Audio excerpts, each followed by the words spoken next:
I'm Hoffman. I'm a public artist here in Charlottesville. Right now, I'm in front of Tobey's pawn shop on 250 bypass and what's this street? I don't know. Near the Shell station. Anyway, so I'm here today to find out what is the mystique, what is the big deal about having guns. And so I'm curious. You know, I'm never had a gun, wanted to have a gun at some point in my life. Not to kill anybody, but certainly just to protect myself. When I felt threatened at some point, when I was mugged actually, and I was in Paris, of all places. But other than that, I don't really have a need for one. So I'm gonna go into Tobey's right now and find out what is the deal. Okay, thanks. So you're interested in guns? I'm interested in how they work. First of all, because I've never owned a gun, sorry, sir. But I could have probably told you that. But people. But by the way, in case we have these conversations all the time. Okay.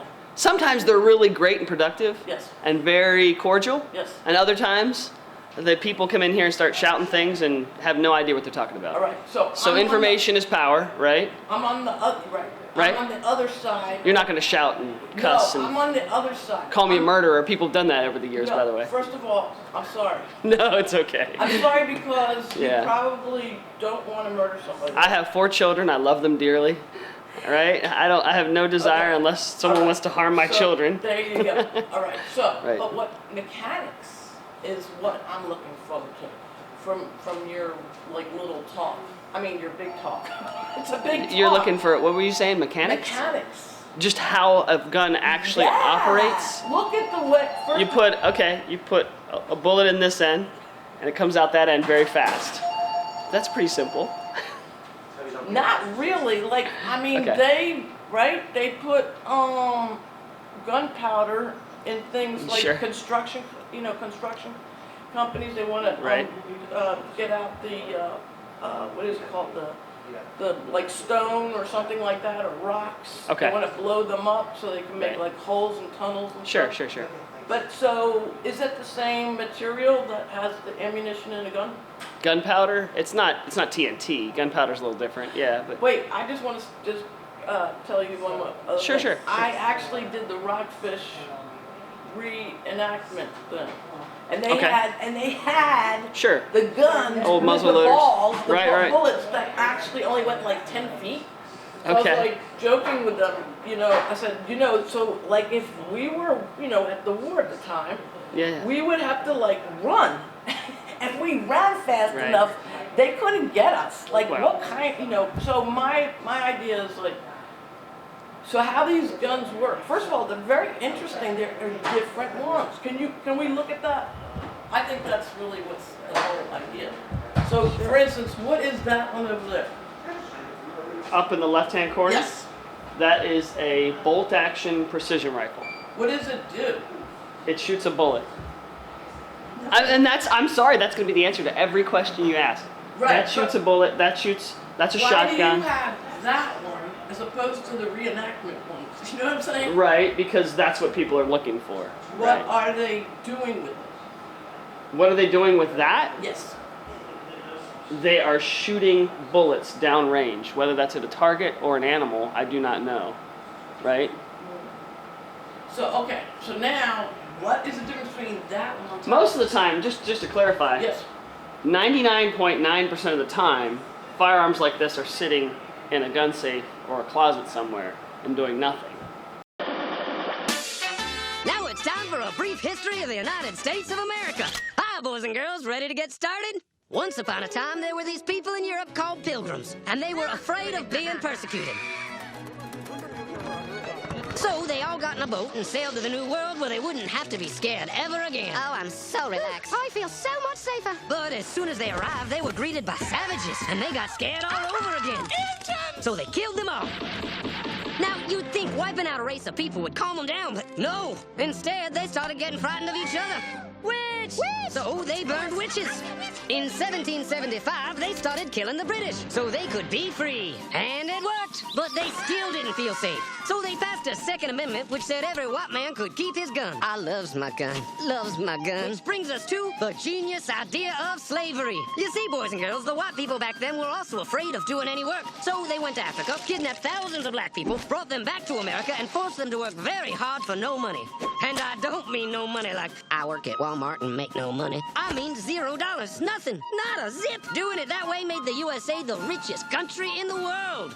So did having all that money and free help calm the white people down? No way. They got even more afraid. That's because after 200 years of slavery, the black people now outnumbered the white people in many parts of the South. Well, you can pretty much guess what came next. The slaves started rebelling. There were uprisings, and old master's heads got chopped off. And when white people heard of this, they were freaking out and going, I want to live. Don't kill me, big black man.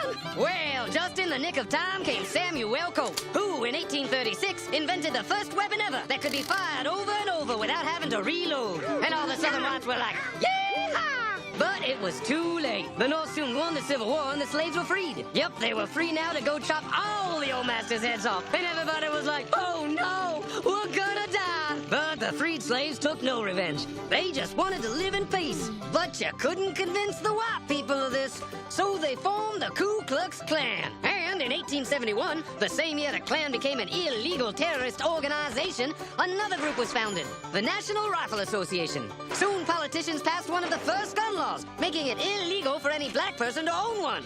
It was a great year for America, the KKK and the NRA. Of course, they had nothing to do with each other, and this was just a coincidence. One group legally promoted responsible gun ownership, and the other group shot and lynched black people. And that's the way it was all the way to 1955, when a black woman broke the law by refusing to move to the back of the bus. White people just couldn't believe it. Huh? Well, I won't say move. What's going on? Man, all hell broke loose. Black people everywhere started demanding their rights, and white people had a major freaky fear meltdown, and they were all like, run away! Run away! And they did. They all ran fleeing to the suburbs where it was all white and safe and clean. And they went out and bought 250 million guns and put locks on the doors, alarms in the houses, and gates around the neighborhoods. And finally, they were all safe and secure and snug as a bug.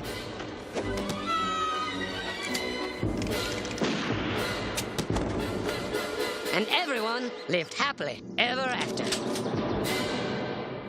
See, What my idea your original was. question was for me to get rid of my firearms. No, You said not you. Okay, so, people that are bored with them. yeah. Like Like what first kind of person would that be? Well, this is my idea. So if I bought a military-style weapon because I was like, wanted to play A with it. military-style weapon, Well, it means, for me, right? right, remember, I don't That's know okay. anything. That's I don't know fine. anything, That's so. fine. We'll get this. But, like, if it goes, like, really fast and there's a lot of ammunition at one time. That's what I mean by that. Okay. Like, why would I'm not asking you the question, it's just in It's my a common mind. misconception, but we cannot own those. Anything made after 1986 that shoots full auto, that shoots a lot of rounds a second, we cannot own. Oh. But people buy them. No, they do not. That's a common misconception. So this fire, people, here listen, people love to hate this gun. Yes. They think, all I have to do is squeeze the trigger and blah, blah, blah, blah. Right. Not happening. What does it do? Pop, pop, pop, pop, just like any handgun, just like any semi-automatic rifle, just like any semi-automatic shotgun. Boom, boom, Can you boom. give me one to hold? Are you comfortable holding it? Yes. Okay. Do you want me to show you It's not some? going to go off. Well, of course it's not. But wait, this isn't what they would call an assault rifle. Okay. If it gets close to you, it's possible it could assault you. What does that mean? Exactly. What does an assault rifle mean? No, People no, like to come on. categorize these as no, and I'm just being this words I know. again words. Because guess what? Well, People love to throw words around that they think mean something, and it means something totally different. all right, stop. What's going on? They're gone. Where have they all gone, Mr. Moose? Dublin and back. Dublin and back? That's right, Captain. First they're doubling, and now they're coming back. No! No! Oh, this is great. This is great. More. This is wonderful. More. That's it. Come on. Keep going. That's it. Don't give up now. Let's go. you noticed I never learn? What I want to talk Okay. about is like how people would get bored. How people get bored with firearms? Yeah. So give it to me. Okay. All right. Wait, nothing's gonna happen. Why did you just pull up the? Okay. I So, can't shoot it, right? well, you don't know that. I handed you a gun. How do you know there's nothing in it? Okay, stop. I'm just trying to feel the gun. Okay. So Okay. Can I hold it? But here's the thing. Yes. I wouldn't put a 10-year-old behind the seat of a. No, I'm serious. Because they don't know how to drive I know. behind the seat of my Exactly. truck and say, here you go, just feel it out. Exactly. So what I'm telling you is Yes. they can be dangerous. Yes. So when I hand you this, Yes. you have to make sure Yes. that you understand a little bit about it. Okay. Right? Because when I hand someone a gun, if they pointed at me, that's it. They're done. They never. I will never hand them a gun again. Okay. Okay. So this is the pointy end that goes bang. Uh huh. You don't ever point it at a person or anything you don't want to destroy. Right. These are firearms safety. These are just firearms safety rules, Right. right? Don't ever point this end at anything you wouldn't. So when someone accidentally gets shot by a firearm, Yes. accidentally, that means they broke one of the cardinal rules of safety. Yes. You never point this end at something you don't want to destroy. So, that make but sense? Show me So- the mechanics in the what you were just showing me. This Okay. is the chamber. If That's it's the empty, chamber. it can't go bang. Right. Magazine's empty. It can't load a round in here and it can't go How bang. many can be in there In here, in the magazine? Yes. 30.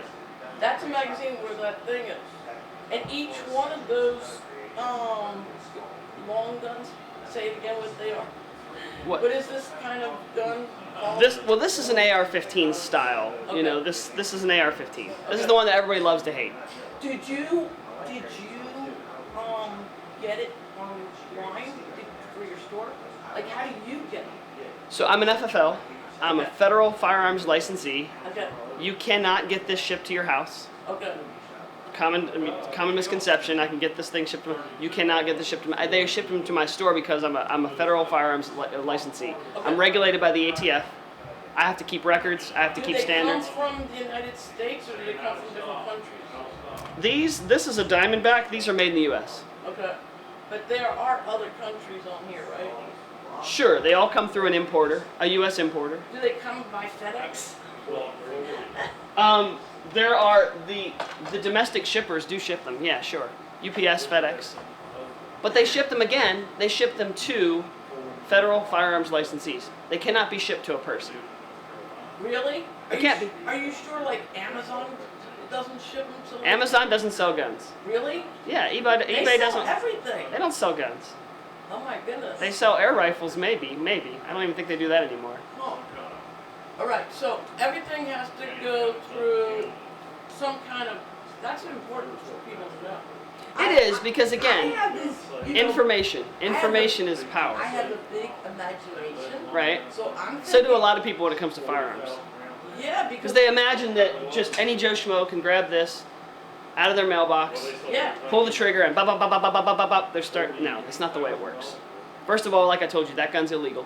I can't own anything manufactured after 1986 that goes pop, pop, pop, pop, pop. Can't All own right. it. So don't you think, like after you played with, I shouldn't say play, right? What people are serious, like it's like archery.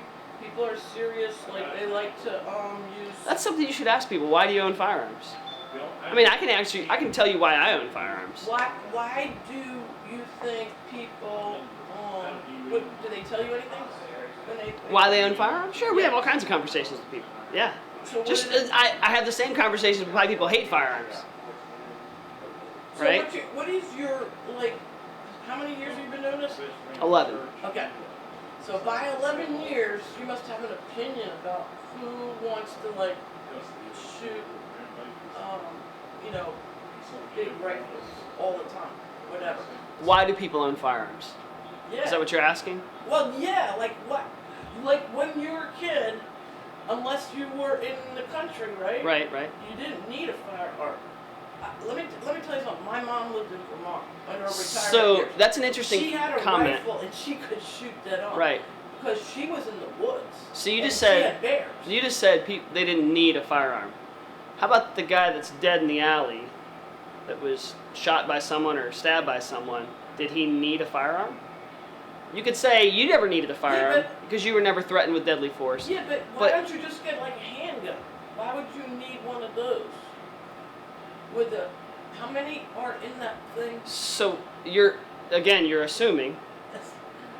So have you ever looked at? I would encourage you to do this. FBI homicide statistics. It's a table 20 of the FBI. They do it every couple of years. Okay. Go look it up. It's interesting, and it shows you homicides, unintentional deaths. People didn't want to die, but they did. Right? Actually, a third of all handgun deaths are suicides. Right? So you can take those off the top. People that self-inflicted wounds. Right? FBI homicide statistics. You ready for these numbers?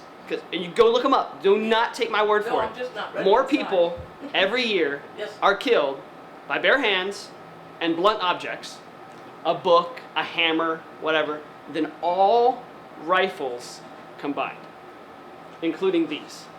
So when people say, listen, falsely think that these are a problem and they're killing loads and loads of people, the truth is they're not.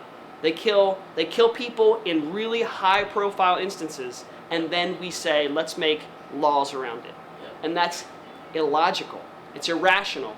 Because, now handguns kill a lot of people, but a lot of that is self-defense. Okay? So the number of people they kill, not even close to the number of people that handguns kill. Where do people put these? Where do they put these? In their house. Like, I see you have racks in your store. Right. But, like, do they have they have gun closets, right? Sure. Do you sell gun closets? Gun safes now. It's- Yeah, gun safes. Yeah. So, because my idea was, like, you know, you have some of these little kids. Sure. I think anybody who's younger than me is a little kid. I'm sorry. Right. But, you know, you have, like, Where do you put your car keys? I always put them in the same place. Yeah. Did you lock them up?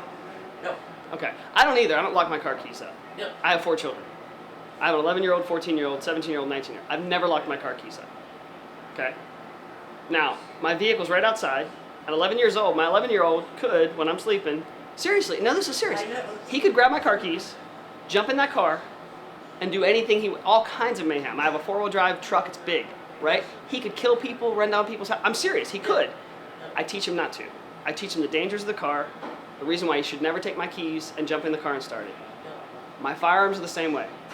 My firearms in my house, I could lock them up, right? Because I'm an 11-year-old. For goodness sakes, he could take a gun. He could do all kinds of mayhem. He could. But guess what? My 11-year-old knows exactly what a firearm is.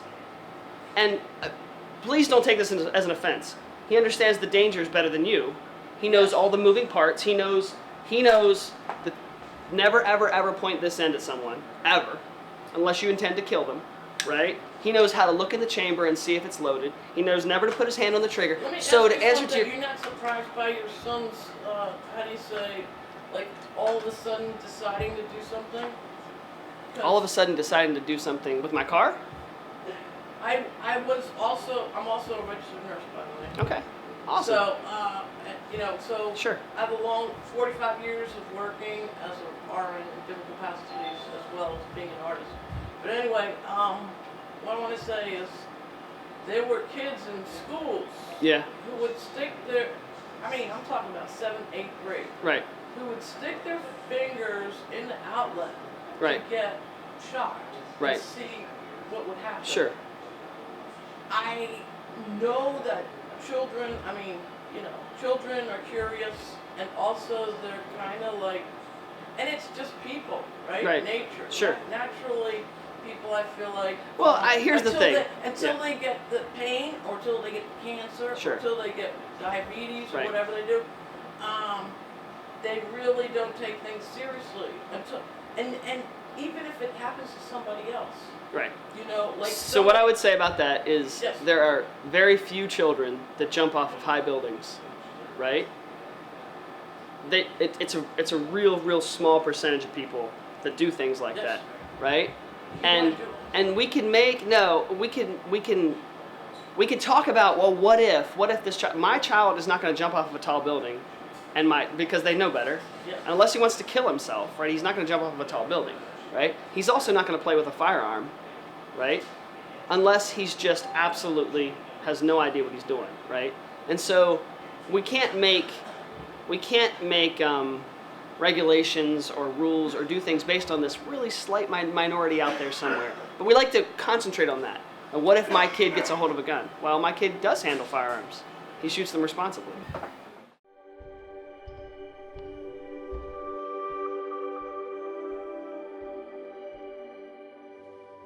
My dad loved me. I always knew that from a very early age. It was the small ways I knew he cared. Like that early morning fishing trip. We didn't catch anything, but it didn't matter. He showed me new places and gave me strength when I was scared. He sparked my sense of adventure. But most importantly, I always knew my dad was there to keep me safe and to always protect me from harm. As I grew older, my dad was still watching out for me. He helped me make good choices to keep me safe when he wasn't around. He taught me how to be responsible and when to take things seriously. When I became a teenager, my dad was still there for me, but had to let me face life's challenges on my own. There came a time when my father couldn't fix all of my problems. I knew that he would listen if I shared, but I didn't know what to say or how to explain it. Sometimes it felt like I was all alone. I didn't know if he would still love me or think differently of me. When my father and my mother no longer knew how to help me, they found someone new to talk to, but it's hard to open up to a stranger. Though it helped me to talk to someone new, it still didn't take away the pain I felt. Some pain, some numbness is not only unavoidable, but unbearable. And I thought that night that I was all alone, that there was only one way to end the pain.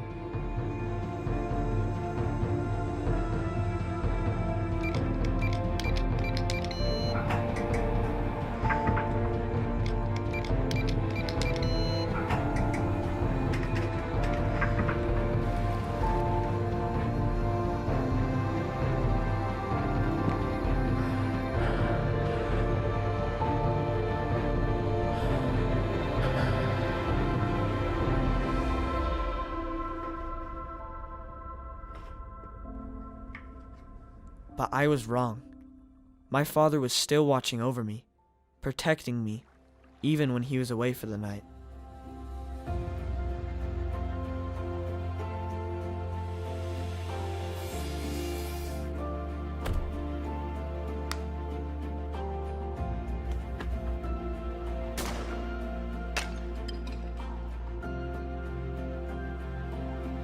And start filling out a safety plan.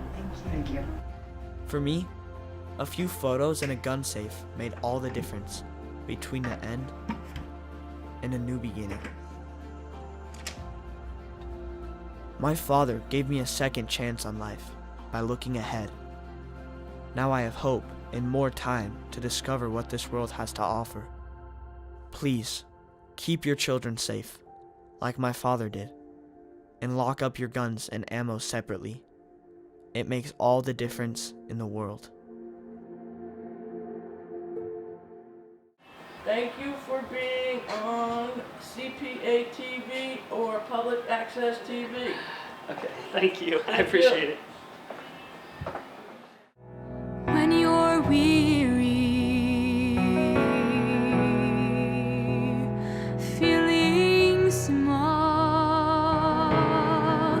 when tears are in your eyes, I will dry them all. I'm on your side.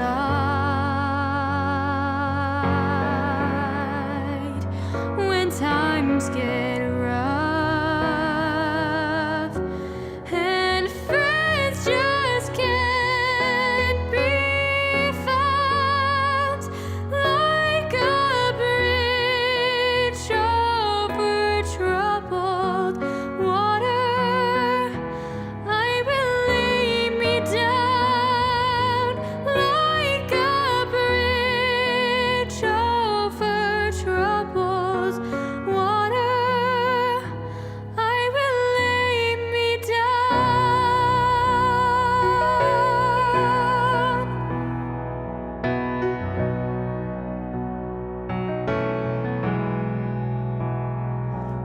you're down and out, when you're on the street, when evening falls so hard, I will comfort you. I'll take your part. When darkness comes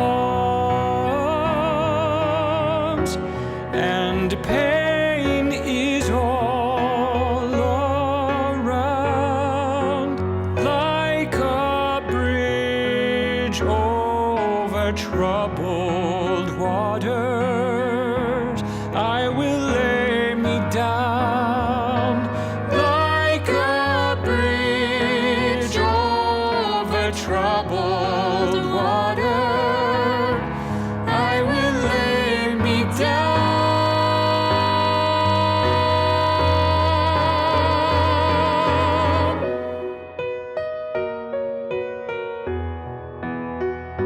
Sail on, silver girl, sail on by. Your time has come to shine. All your dreams are on their way. See how they shine. And if you need a friend,